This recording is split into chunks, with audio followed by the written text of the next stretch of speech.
इस ब्रह्मांड में जो कुछ भी है, जो था, जो है और जो कभी होगा, वह सब कुछ है, और या फिर वह सब एक ही सत्य का विस्तार, एक ही चेतना का खेल।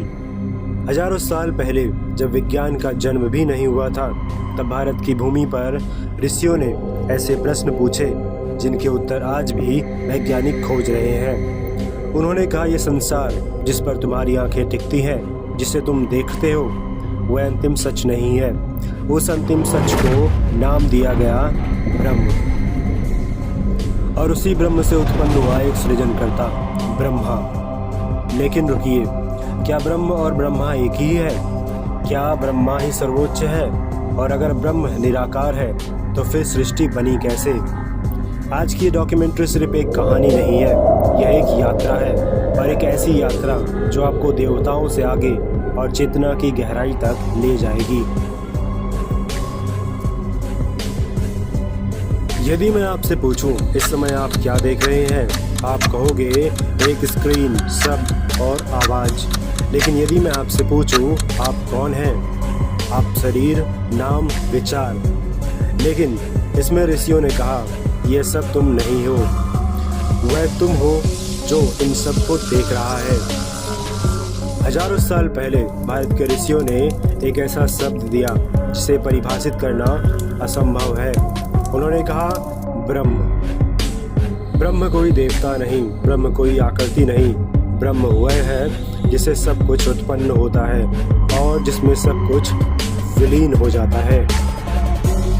ये तो वह ईमानी भूतानी जायन्ते, तैत्तिरीय उपनिषद, जिसमें ये संसार उत्पन्न हुआ, जिसमें ये जीवित है और जिसमें यह अंत में समा जाएगा।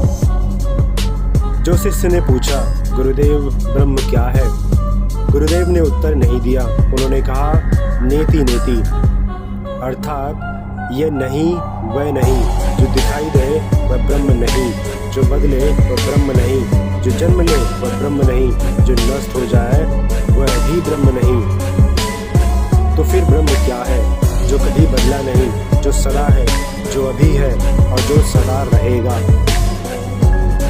आज विज्ञान पूछता है, चेतना कहाँ से आती है? दिमाग से, न्यूरॉन से। लेकिन उपनिषद कहते हैं, प्रज्ञानम ब्रह्म, तैत्तिरीय उपनिषद, चेतना ही ब्रह्म है। दिमाग चेतना उत्पन्न नहीं करता, दिमाग चेतना को प्रकट करता है। जैसे बल्ब बिजली नहीं बनाता, वैसे ही शरीर चेतना नहीं बनाता। कुछ लोग पूछते हैं, क्या ब्रह्म शून्य है? उत्तर है हाँ और नहीं। ब्रह्म शून्य है क्योंकि उसमें कुछ सीमित नहीं। ब्रह्म पूर्ण है क्योंकि उसमें सब कुछ निकलता है। इसीलिए कहा गया, पूर्णमदः पूर्णमिदम्। जब ब्रह्म निराकार है तो सृष्टि बनी कैसे? उपनिषद कहते हैं, ब्रह्म ने स्वयं को जानने की इच्छा की और वही इच्छा सृजन का पहला बीज बनी, और उसी समय एक सृजनकर्ता का उदय हुआ।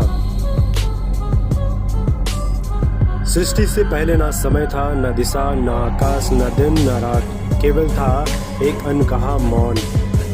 और उसी मौन में एक इच्छा जन्म लेती है, स्वयं को जानने की। पुराण कहते हैं, सृष्टि के आरंभ में अनंत जल का शयन करते थे नारायण।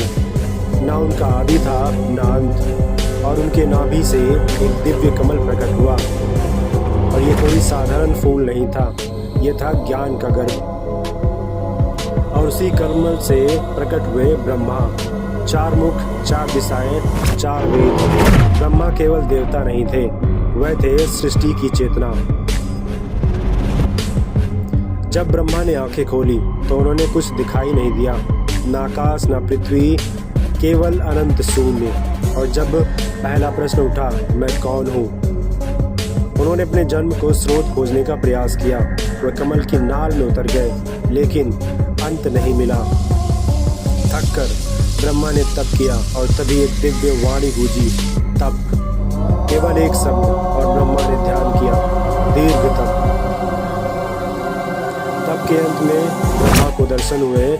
उन्हें ज्ञात हुआ, वह स्वतंत्र नहीं है, वह माध्यम है, सृजन का उपकरण। और तभी शब्द उत्पन्न हुआ, शब्द से ध्वनि, ध्वनि से रूप, और रूप से संसार।